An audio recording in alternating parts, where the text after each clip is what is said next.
नमस्कार मित्रांनो, महाराष्ट्र भरती या चॅनलवर तुमचे स्वागत आहे. मित्रांनो, शिक्षक पात्रता परीक्षेला उद्देशून आम्ही इयत्ता 6वीच्या पुस्तकातील जो काही प्राचीन भारताचा इतिहास आहे त्याची सिरीज चालवलेली आहे. ठीक आहे, त्याचे एकूण 4 भाग तुमच्यापर्यंत पोहोचवलेले आहेत आणि हा 5वा भाग आहे. तर अत्यंत महत्त्वाची अशी ही माहिती आहे आणि ही माहिती तुम्ही पाहाल, तुम्ही समजून घ्याल हीच अपेक्षा आणि व्यवस्थित ऐकाल ही पण अपेक्षा. ठीक आहे, तर अधिकचा वेळ न घालवता पुढच्या व्हिडिओला सुरुवात करूया, लेक्चरला स्टार्ट करूया. त्यापूर्वी जर तुम्हाला हा व्हिडिओ आवडला तर नक्की लाईक करा आणि त्याचबरोबर इतरांना सुद्धा याचा फायदा व्हावा या दृष्टीने तुम्ही हा व्हिडिओ, हे लेक्चर किंवा ही सिरीज तुम्ही इतरांना सोशल मीडियाच्या माध्यमातून शेअर करू शकता. तसेच जर तुम्ही या चॅनलवर नवीन असाल तर सबस्क्राईब करा आणि ऑल नोटिफिकेशनचा पर्याय निवडून बेल आयकन हिट करा, म्हणजे तुम्ही आमच्या चॅनलशी जुळले जाल आणि आम्ही जे काही नवीन लेक्चर्स, व्हिडिओज अपलोड करत आहोत त्याची लिंक तुम्हाला लगेच मिळून जाईल. तर ज्या मित्रांनी या अगोदर या सिरीजचे 4 भाग पाहिलेले नाहीत त्याची डिस्क्रिप्शन बॉक्समध्ये लिंक देण्यात आलेली आहे. त्या लिंकच्या माध्यमातून तुम्ही या अगोदरचे जे काही 4 पार्ट आहेत ते तुम्ही पाहू शकता किंवा पहा, कारण हे अत्यंत महत्त्वाचं आहे. परीक्षेमध्ये यावरच प्रश्न विचारले जातात, शिक्षक पात्रता परीक्षा TET मध्ये. ठीक आहे, तर चला स्टार्ट करूया. तर सुरुवात ही आपण मौर्यकालीन भारतापासून करत आहोत. बघा की इसवी पूर्व 6व्या शतकात इराणमध्ये सायरस नावाच्या राजाने मोठे साम्राज्य प्रस्थापित केले. तर इसवी पूर्व 6व्या शतकामध्ये इराणमध्ये सायरस नावाच्या राजाने साम्राज्य प्रस्थापित केले होते. इसवी पूर्व 518च्या सुमारास दार्युश नावाच्या इराणी सम्राटाने भारताच्या वायव्येकडील प्रदेश आणि पंजाबपर्यंतचा काही भाग जिंकून घेतला होता. कोणी? दार्युशने. दार्युश कोणत्या देशाचा सम्राट होता? इराण देशाचा सम्राट होता. ठीक आहे, इराणमध्ये सुरुवातीला सायरसने साम्राज्य विस्तार केला, त्याच्यानंतर दार्युशने साम्राज्य स्थापित केले किंवा साम्राज्य काबीज केले आणि 518च्या सुमारास त्याने काय केलं? भारताच्या वायव्येकडील प्रदेश आणि पंजाबपर्यंतचा काही भाग जिंकून घेतला. तर सम्राट दार्युशच्या काळामध्ये भारत आणि इराण यांच्यामध्ये व्यापार आणि कला या क्षेत्रातील देवाणघेवाण वाढली. कोणाच्या काळात? दार्युशच्या काळामध्ये भारत आणि इराण या 2 देशांमध्ये व्यापार आणि कला क्षेत्रातील देवाणघेवाण वाढली. तर सम्राट दार्युशने त्याच्या साम्राज्यात सर्वत्र दारिक नावाचे चलन चालू केले होते. कोणते? दारिक नावाचे चलन हे दार्युशने सुरू केले होते. तर पर्सिपोलिस हे राजधानीचे शहर सुद्धा दार्युशच्याच काळात बांधण्यात आलेले आहे आणि हे शहर कुठे आहे? इराणमध्ये आहे. इराणमध्ये जे शहर आहे पर्सिपोलिस, हे शहर दार्युशनेच बांधलेले आहे किंवा त्याच्या काळात बांधण्यात आलेले आहे. ग्रीक सम्राट अलेक्झांडर उर्फ सिकंदर याने इसवी पूर्व 326 मध्ये भारताच्या वायव्य प्रदेशावर स्वारी केली. सुरुवातीला भारतावर कोण आक्रमण केलं? दार्युशने केलं. दार्युशच्या नंतर कोण आला? अलेक्झांडर आला. अलेक्झांडर म्हणजेच सिकंदर, अलेक्झांडर उर्फ सिकंदर. तर ह्यानं 326 मध्ये, इसवी पूर्व 326 मध्ये भारताच्या वायव्य प्रदेशावर स्वारी केली. कोणी? सिकंदरने, म्हणजेच अलेक्झांडरने. तर सिंधू नदी ओलांडून सिकंदर तक्षशिलेस आला आणि या मार्गावरील अनेक भारतीय राजांशी तो झुंज देत पंजाबपर्यंत पोहोचला. कुठपर्यंत? पंजाबपर्यंत पोहोचला. भारतातील जिंकलेल्या प्रदेशाच्या व्यवस्थेसाठी त्याने म्हणजे कोणी? सिकंदरने म्हणजेच अलेक्झांडरने ग्रीक अधिकाऱ्यांच्या नेमणुका केल्या आणि त्यांना सत्रप असे नाव दिले. हा शब्द महत्त्वाचा आहे की सत्रप या अधिकाऱ्यांच्या नेमणुका कोणी केल्या? तर आपल्याला नाव सांगता आलं पाहिजे सिकंदर. सिकंदर नाव नसेल तर कोणतं नाव असलं पाहिजे आपल्या डोक्यात? अलेक्झांडर. अलेक्झांडर उर्फ सिकंदरने भारतामध्ये सत्रप नावाच्या अधिकाऱ्यांच्या नेमणुका केल्या. कशासाठी? प्रदेशांच्या व्यवस्थेसाठी. तर सिकंदर परत मायदेशी फिरला. ठीक आहे, सिकंदर भारतामध्ये बऱ्यापैकी सत्ता काबीज केल्यानंतर सिकंदर परत मायदेशी परतला आणि वाटेमध्ये बॅबिलोन येथे इसवी पूर्व 323 मध्ये त्याचा मृत्यू झाला. आणि हे जे स्थळ आहे बॅबिलोन ते आजच्या इराकमध्ये आहे. ठीक आहे, आता इथून चुकून डोक्यामध्ये इराण हा शब्द बसू शकतो. तर हा शब्द तुमच्या डोक्यात आला नाही पाहिजे की बॅबिलोन हे जे शहर आहे ते इराकमध्ये आहे आणि इराकमधील बॅबिलोन या शहरामध्ये सिकंदरचा मृत्यू झाला 323 मध्ये, इसवी सन पूर्व 323 मध्ये. आणि त्याने सत्रपी अधिकाऱ्यांची नेमणूक भारतामध्ये केली होती. आणि जो दारियुश होता, ठीक आहे, दारियुश हा जो राजा आहे तो इराणचा आहे, ठीक आहे. आणि इराणच्या या राजाने भारतामध्ये सत्ता स्थापन केली होती. आणि या दारियुशच्याच काळामध्ये कला आणि व्यापार क्षेत्रामध्ये भारत आणि इराण या दोन देशामध्ये काय झाली होती, देवाणघेवाण वाढली होती. तर या दोन बाबी डिफरंट आहेत, हे चांगलं आठवणीत राहू द्या. पुढं सिकंदरच्या आगमनामुळे भारत आणि पश्चिमेकडील जग यांच्यातील व्यापार वाढला. खऱ्या अर्थाने सिकंदरमुळे भारत हा पश्चिमेकडील देशांशी जुळला. सिकंदरच्या बरोबर जे इतिहासकार होते त्यांनी त्यांच्या लेखनातून पश्चिमेकडील जगाला भारताचा परिचय करून दिला. आणि त्याच पद्धतीने या इतिहासकारामुळेच भारताला पश्चिमेकडील जगाचा सुद्धा परिचय झाला. तर ग्रीक मूर्तिकलेचा भारतीय कलाशैलीवर प्रभाव पडला आणि त्यातूनच पुढे गांधार नावाच्या कलाशैलीचा उदय झाला. कोणत्या? गांधार नावाच्या कलाशैलीचा उदय झाला. कोणामुळं? ग्रीक मूर्तिकलेच्या प्रभावामुळं.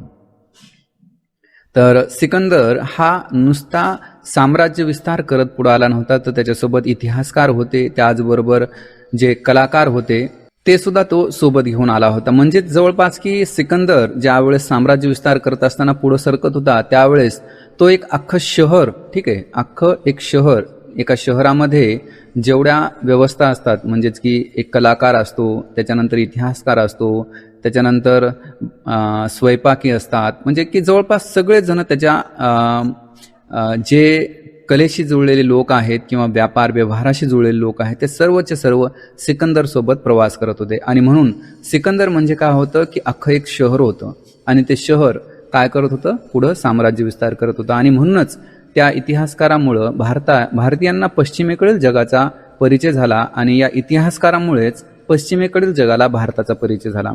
तसंच या ग्रीक म्हणजे सिकंदर सोबत जे ग्रीक मूर्तिकार आले होते, जे कलाकार आले होते, त्यांच्यामुळे भारतीयांवर त्यांच्या मूर्तिकलेचा प्रभाव पडला आणि त्यातूनच गांधार नावाच्या कलाशैलीचा उदय भारतामध्ये झाला. तर ग्रीक राजांची नाणी ही वैशिष्ट्यपूर्ण होती. नाणी कशी होती? वैशिष्ट्यपूर्ण होती. त्याच्या एका बाजूला नाणे पाडणाऱ्या राजाचे चित्र तर दुसऱ्या बाजूला एखाद्या ग्रीक देवतेचे चित्र असायचे आणि नाण्यावर आवर्जून राजाचे नाव लिहिलेले असायचे.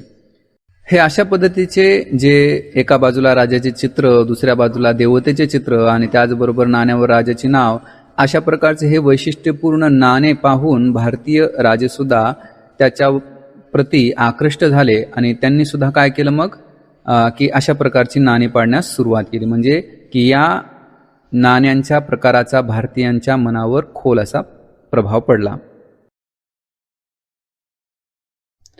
तर आता आपण चंद्रगुप्त मौर्य यांच्याविषयी जाणून घेणार आहोत. तत्पूर्वी सिकंदरच्या मृत्यूनंतर जे काही झालं ते आपल्याला जाणून घेणं महत्त्वाचं ठरतं, तर ते आपण अगोदर जाणून घेऊया. बघा की सिकंदरने नेमलेल्या सत्रपामध्ये सिकंदरच्या मृत्यूनंतर सत्तेसाठी लढाया सुरू झाल्या आणि सेल्युकस निकेटर हा सिकंदरचा त्यावेळेस सेनापती होता. कोण होता? Seleucus Nicator. तर सिकंदरच्या मृत्यूनंतर सेल्युकस निकेटर हा सेनापती होता आणि तोच काय झाला? बॅबिलोनचा राजा बनला. कारण सिकंदरचा मृत्यू कुठं झाला? बॅबिलोन येथे. म्हणून बॅबिलोनचा राजा कोण बनला? सेल्युकस निकेटर हा बॅबिलोनचा राजा बनला. आणि राजा बनल्यानंतर तो परत मायदेशाकडे वळला नाही, तर त्याने भारताचा वायव्य भाग आणि पंजाबवर काय केलं? आक्रमण केलं. पण झालं काय की चंद्रगुप्त मौर्याने या आक्रमणाचा यशस्वी प्रतिकार केला.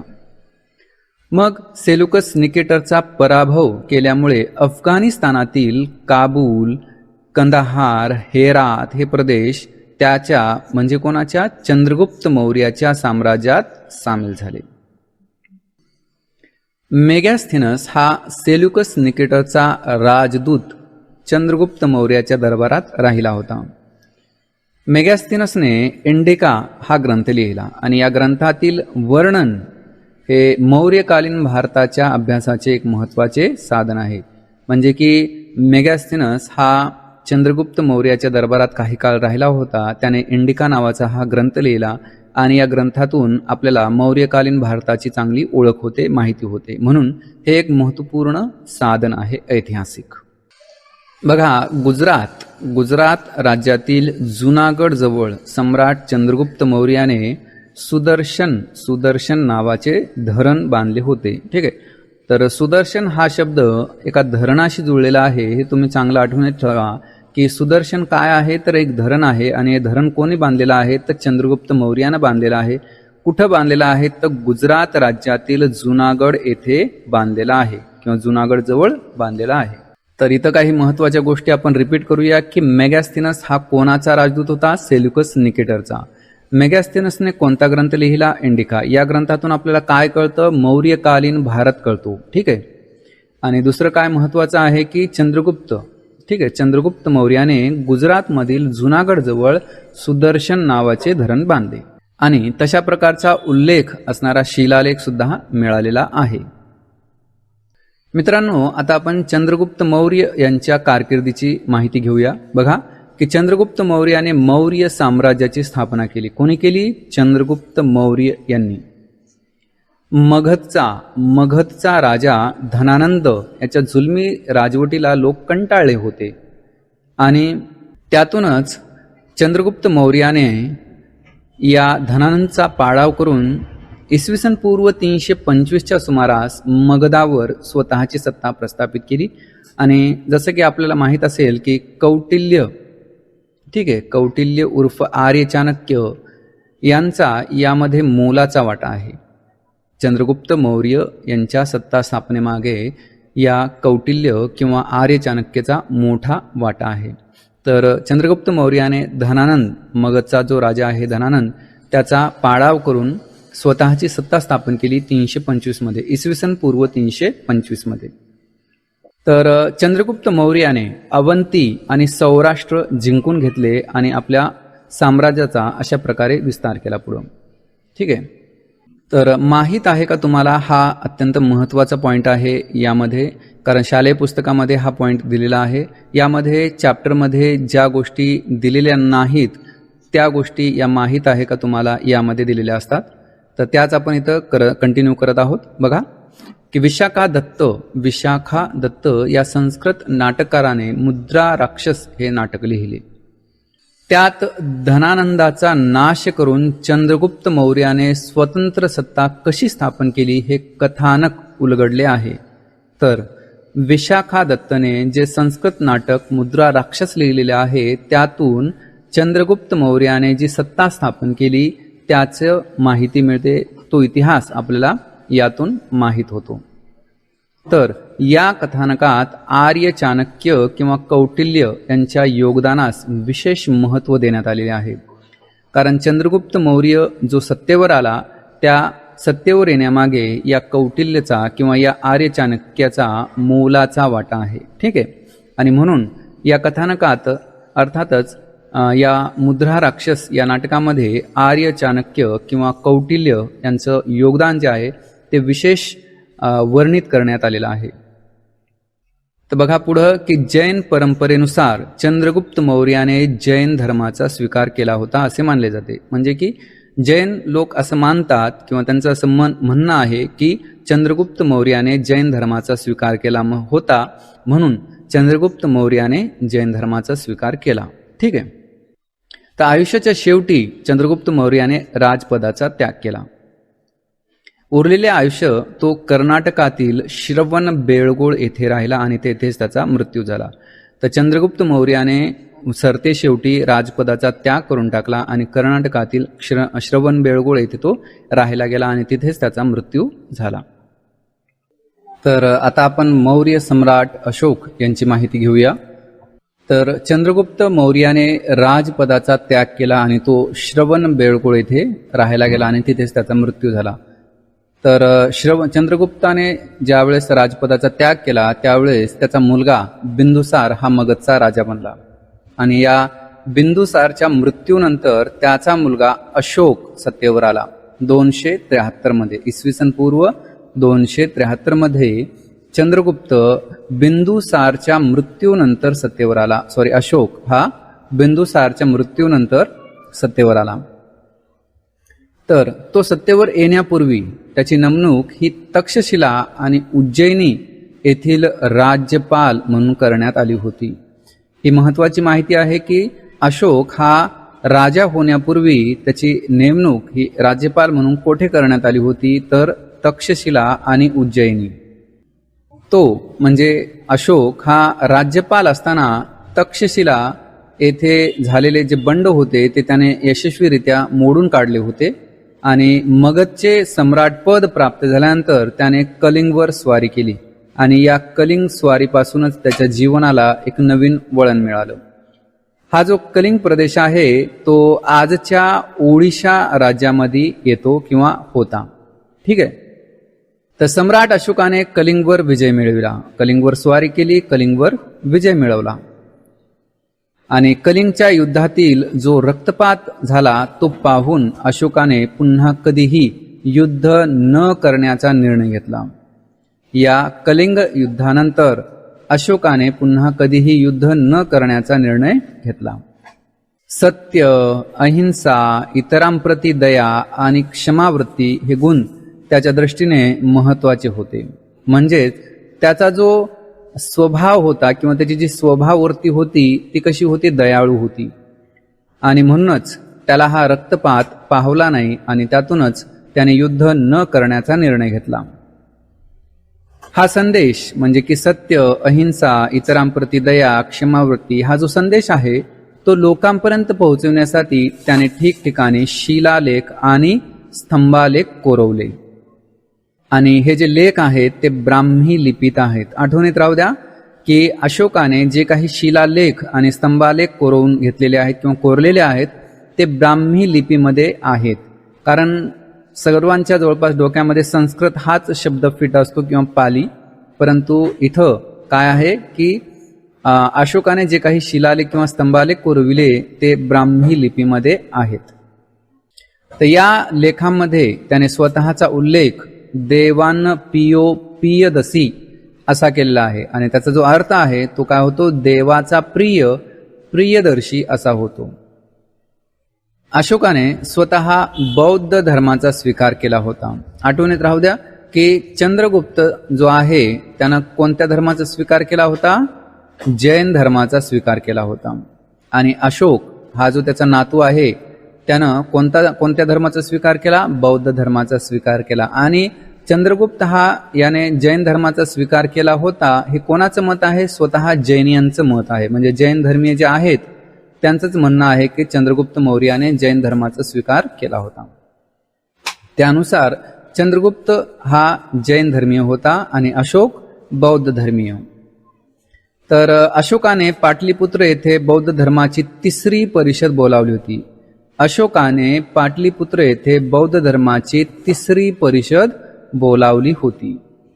तर बौद्ध धर्माच्या प्रसारासाठी अशोकाने आपला मुलगा महेंद्र आणि आपली मुलगी संघमित्रा यांना श्रीलंकेस पाठविले होते.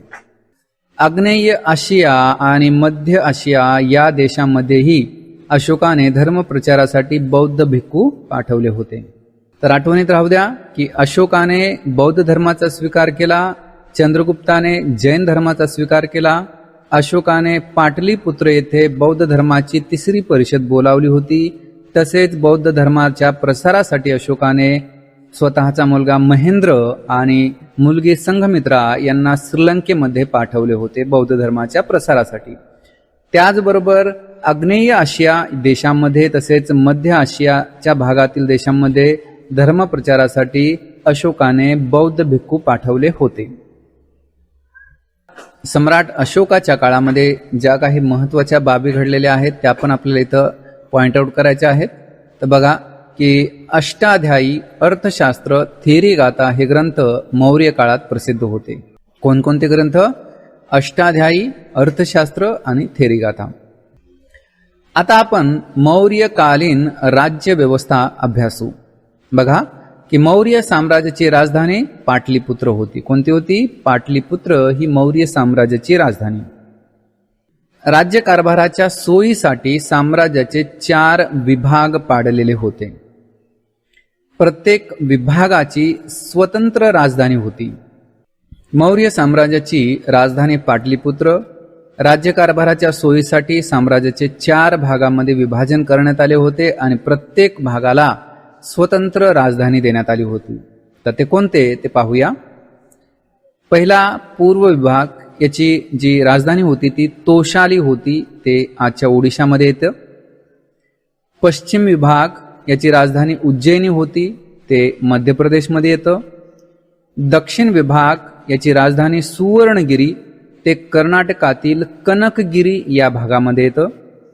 तर चौथा भाग होता उत्तर विभाग, त्याची राजधानी तक्षशिला, हे आजच्या पाकिस्तानमध्ये येतं.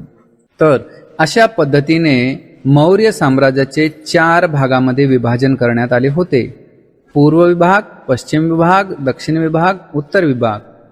पूर्व विभागाची राजधानी तोशाली, पश्चिम विभागाची राजधानी उज्जैनी, दक्षिण विभागाची राजधानी सुवर्णगिरी आणि उत्तर विभागाची राजधानी तक्षशिला. राज्यकारभारात राजाला सल्ला देण्यासाठी मंत्री परिषद देखील होते. वेगवेगळ्या पातळ्यांवर काम करणारे अनेक अधिकारी सुद्धा होते. या सर्वांवर देखरेख करण्यासाठी आणि शत्रूच्या हालचालींवर नजर ठेवण्यासाठी अत्यंत सक्षम असे हेरखाते सुद्धा होते. तर मौर्य काळामध्ये जवळपास राज्य व्यवस्थेसाठी ज्या ज्या बाबी आवश्यक असतात त्या सर्व बाबी अवेलेबल होत्या, उपलब्ध होत्या. त्यांची तशी पद्धतीने रचना करण्यात आलेली होती.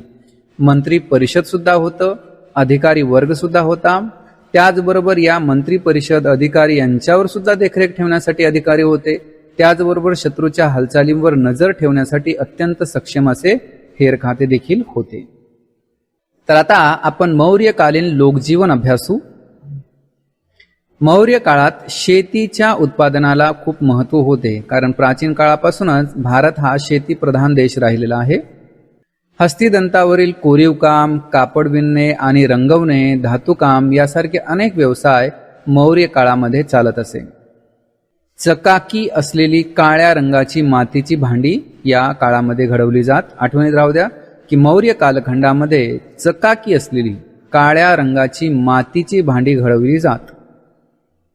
तर नौका बांधणी हाही एक मोठ्या प्रमाणावरील उद्योग मौर्य काळामध्ये चालत असे, कारण जवळपास जी काही नगरे आहेत प्राचीन काळातील ती जवळजवळ सर्वच्या सर्व नगरे ही एखाद्या मोठ्या नदी किनारी नगरांमध्ये आणि ग्रामांमध्ये उत्सव समारंभ साजरे होत. त्यामध्ये लोकांच्या मनोरंजनासाठी नृत्य गायनाचे कार्यक्रम होते. कुस्तीचे खेळ रथांच्या शर्यती लोकप्रिय होत्या. हा पॉइंट महत्वाचा आहे की कुस्तीचे खेळ आणि रथांच्या शर्यती लोकप्रिय होत्या. सोंगट्यांचा खेळ तसेच बुद्धिबळ यासारखे खेळ आवडीने खेळले जात आणि बुद्धिबळाला अष्टपद असे नाव होते. तर पुढचा महत्वाचा पॉइंट आहे, माहित आहे का तुम्हाला काय आहे यामध्ये पाहूया की भारताची राजमुद्रा ही सारनाथ येथील अशोक स्तंभावर आधारलेली आहे. हे जवळपास सर्वांना माहीत आहे. या सारनाथ येथील मूळ स्तंभावर एकूण 4 सिंह आहेत आणि प्रत्येक सिंहाच्या प्रतिमेखाली आडव्या पट्टीवर प्रत्येकी एक चक्र आहे. म्हणजे एकूण किती चक्र आहेत? 4 चक्र आहेत. त्यापैकी आपणास फक्त एकच चक्र पूर्णपणे दिसतो, कारण तो दर्शनी भाग आहे म्हणून. चक्राच्या एका बाजूला अश्व व दुसऱ्या बाजूला वृषभ म्हणजेच कोण? बैल आहे. राजमुद्रेची जी बाजू दिसत नाही त्या बाजूवर अशाच पद्धतीने हत्ती आणि सिंह हे 2 प्राणी सुद्धा आहेत कोरलेले. ठीक आहे. तर जो दर्शनी भाग आहे, जो भाग आपल्याला दिसतो त्याच्या एका बाजूस अश्व, दुसऱ्या बाजूस वृषभ म्हणजेच बैल, आणि जो आपल्याला भाग दिसत नाही म्हणजे या दर्शनी भागाच्या अपोजिट जो आहे त्याच्या एका बाजूला हत्ती आणि दुसऱ्या बाजूला सिंह हे 2 प्राणी आहेत.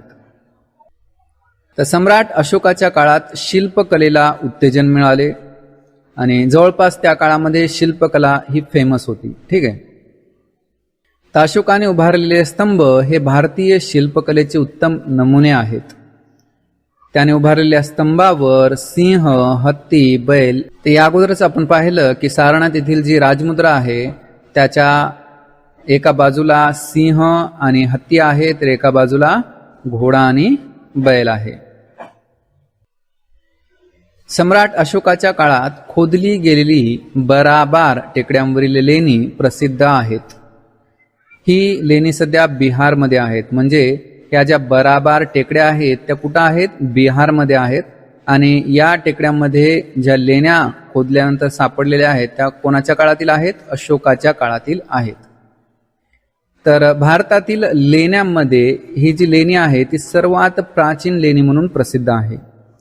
तर आपण इथं त्याचा फोटो पाहू शकता की अशा प्रकारच्या या बराबार लेण्या आहेत.